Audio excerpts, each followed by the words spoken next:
It's about 8:30 in the morning on October 19th, 2023, and it's about 55 degrees. Yesterday it almost got up to 80 degrees. It was pretty warm. I didn't check the forecast for today, but I assume it's going to be the same. I'm here in the northern part of the back 20 with the cows. They seem to come back here for some reason.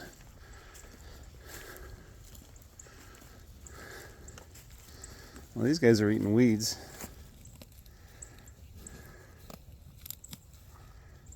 I don't know what that's about. Anyway, yeah, I met someone yesterday who bought some land, and they just put some bees on that land for the tax exemption. But they want to run cattle. They just don't have cows, and they don't know what they're doing. And I took a look at their land. Possibly I was thinking of leasing it from them. A couple problems though is the land is so far away from here. It's a 30-minute drive. And it's pretty bad. There's some spots with good grass, but most of it is it's been overgrazed for a long time. You could tell. The areas that had grass were okay, but then all the other areas were not okay. And there's this weed. I don't know exactly what it was. It came up like a 10% match, is like sage something or other. It looked a little bit like ragweed, but it wasn't ragweed. The leaves were different. And of course there was a lot of goatweed and stuff. You know, at least in my land, the goatweed, there's grass underneath it. There's nothing. It was just bare soil, goatweed, and that weed. Hey, here's 24. How are you doing? Yeah. So much of the world is not what it seems. We live in a society that glorifies lying and fraud to such a degree that the people who point out the lies and the frauds are heretic, right? There's no loyalty to the truth in this world. Truth is a word that means almost the entirely opposite of what it's supposed to mean. People talk about their truth or my truth or your truth as if it's not so objective, but it depends entirely on the person. Logic and reason are almost completely absent from any kind of conversation that you ever had, to the point where if you were to engage in a logical, reasonable debate, the person would sound almost inhuman. You wouldn't know what to make of it.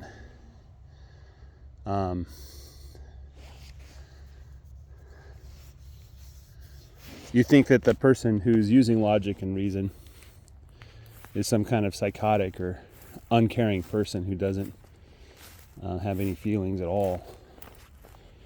Doesn't care about, the poor, the oppressed, in their words.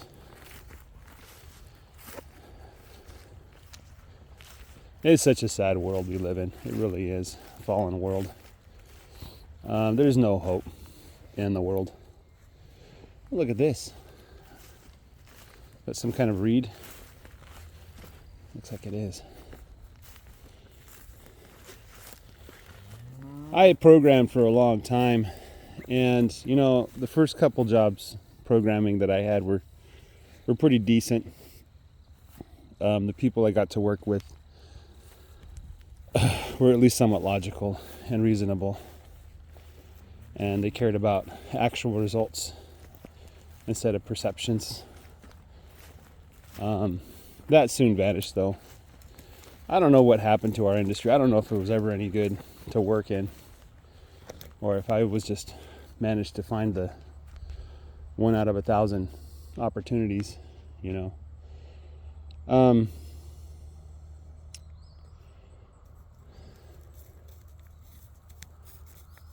I think I was just lucky. I don't think programming was ever a career that embraced logic and reason. And you can kind of tell that because the way they talk about actual logical concepts has no bearing at all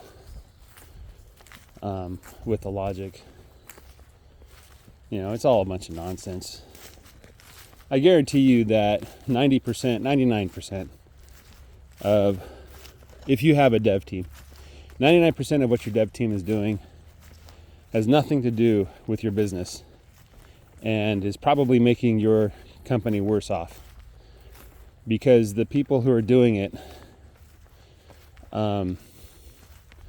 they just don't have any logic or reason in them.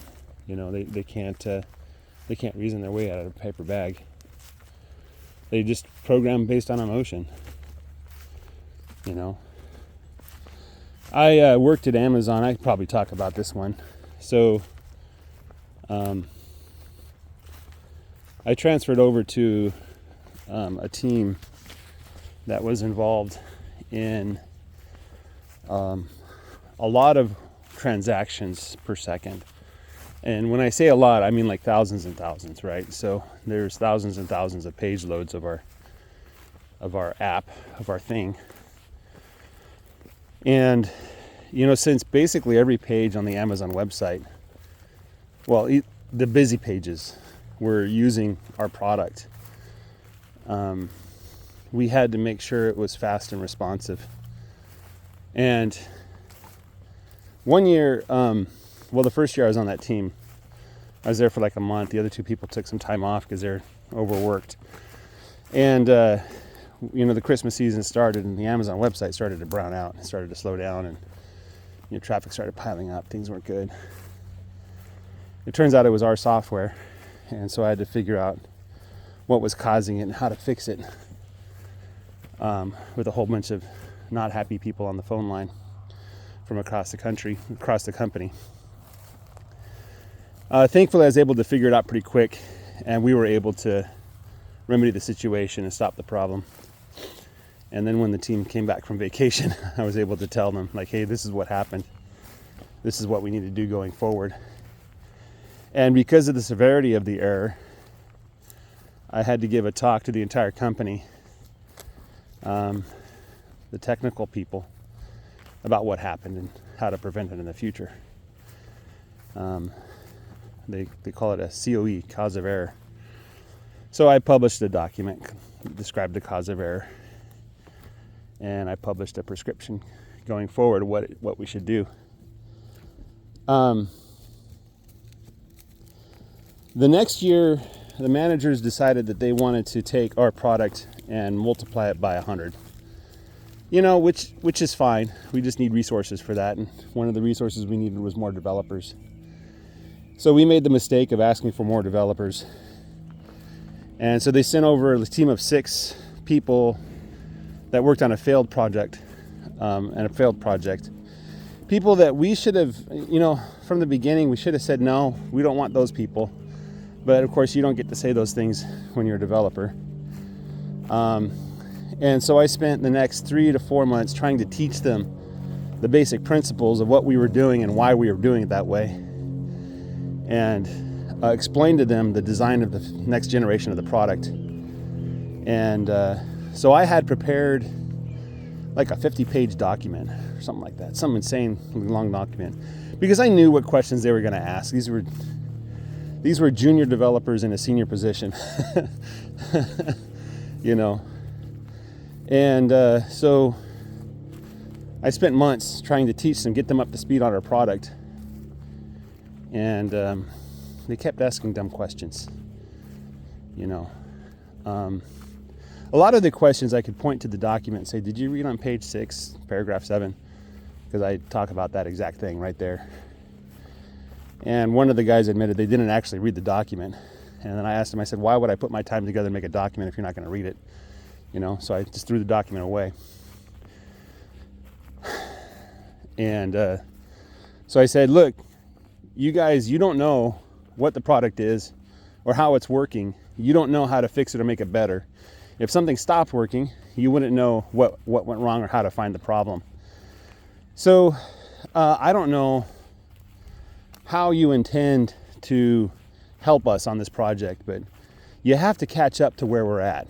You know, you have to understand what we understand, what we've learned. You know, we've spent over a year researching this and studying and talking to people across the company. Of course, they didn't want any part of that either. Too many meetings, right? So they didn't want to meet with me. They didn't want to read my documentation. And then I presented my design to the team and said, this is what we're building. And I know that you guys don't understand why we're building it this way. I know that you don't want to understand why it's being built this way. I know that these things make your brain hurt and that logic and reason is difficult for you. I didn't really say those words, but this is basically what I was feeling. But at the very least, could you trust me that I know what we're doing? That I've been here, I've done this, and now we're going to do this. And this is what we decided. This is why we brought you guys in to help us build this. Of course, they wanted nothing to do with that either. So I quit. And the timing of the quit was I quit right before everything was going to start failing. And I told them, I said, look, I do not want to spend 48, 64 hours up, trying to find the source of the problem only to realize it's something that I already told you about. And then I have to go and recode everything that you did because you did it the wrong way, the exact way that I told you not to do it. And I have better things to do with my time than to waste it.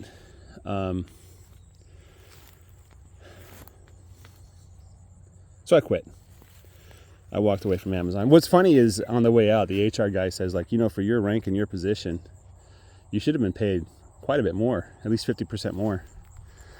So Amazon was getting a discount on my services.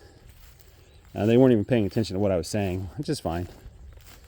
And one of my teammates, he stayed behind. I kind of told him, I said, you should get out of here. It's gonna crash and burn in a bad way. And he stayed behind. And so after the holiday season was done, I had a chat with him. I said, so what happened? And he says, you shouldn't have quit because once you quit, everything fell apart. I'm like, well, it was going to fall apart whether I quit or not. And he said that indeed they did have 72-hour days where they couldn't go to sleep because they were working on these problems. And he says, and the funny part is they ended up doing what you told them to do. They had to learn in the school of hard knocks because they didn't want to pay attention and listen. I guess that's human nature.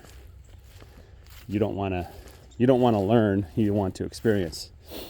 So if somebody says fire is hot, you're going to stick your hand in the fire because you don't know what hot means. I guess that's okay. That's just the way the world works, devoid of logic. Why would somebody tell you something?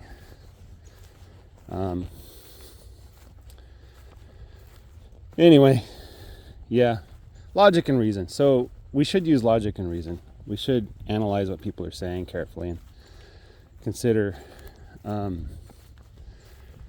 whether it's true, not just for us, but for everyone, whether it's an objective truth or some kind of subjective truth.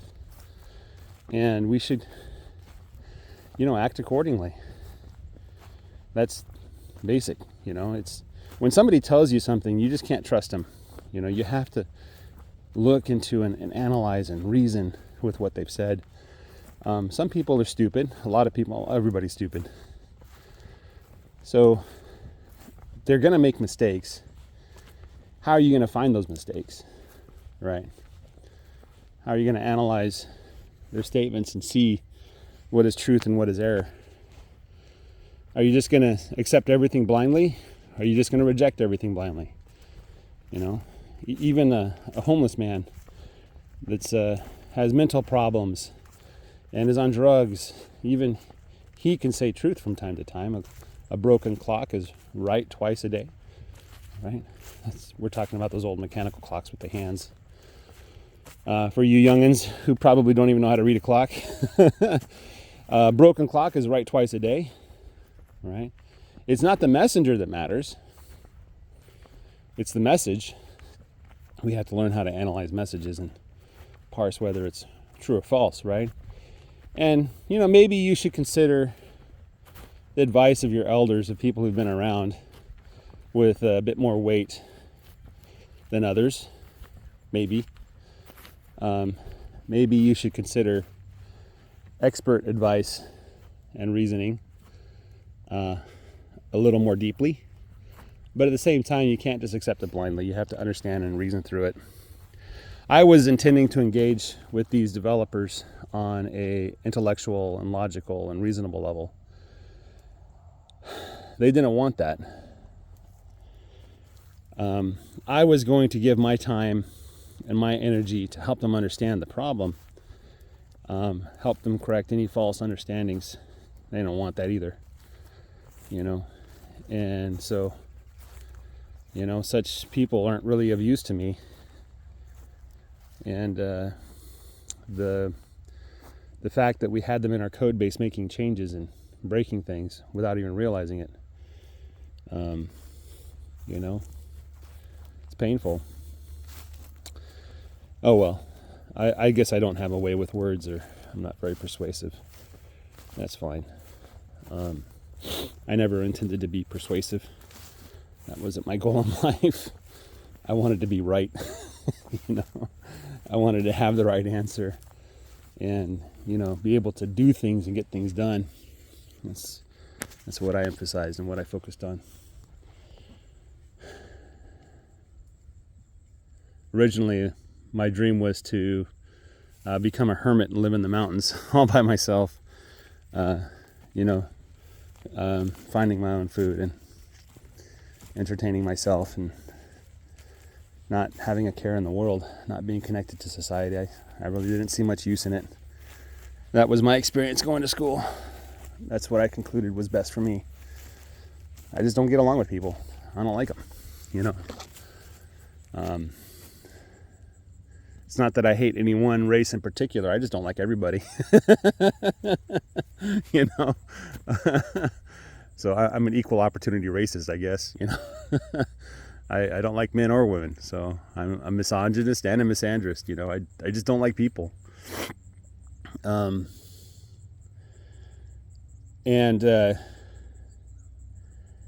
That's just the way I am. It's the way I was built. And if I ever do find myself liking somebody, I'm like, that's not who I am. That's something coming from outside. That's not me. In most cases, I just attribute it to deity intervening in my life and smacking me on the head and saying you can't be an idiot for your whole life. But I've learned one of the tricks that I've learned is that everyone's a fool, including myself, especially myself. I know how much more foolish I am than everyone else because I know myself that much better. And if Jesus can come to the earth and tolerate us for 3 years, 33 years or whatever, then maybe I can tolerate one or two people. Maybe I can find some joy and happiness in that. Certainly I found that in my family. I'm not saying, well, let me try to put it a different way. See, I'm not good with words. It's the foibles of humanity that make us interesting. If we were perfect robots, it would be boring. And it's up to me to find and appreciate that fact of our human nature. So animals are fun because animals are silly. Cows will get themselves into trouble if they can find it. If all the animals were always well behaved, how boring they would be. My neighbor had a calf with a bucket on his head. We had to lasso the calf to catch him and take the bucket off. And of course, the calf didn't want anything to do with that. All right, I probably said too much, and it's probably time to take my foot out of my mouth. So, guys, have a great day. Take care. Bye bye.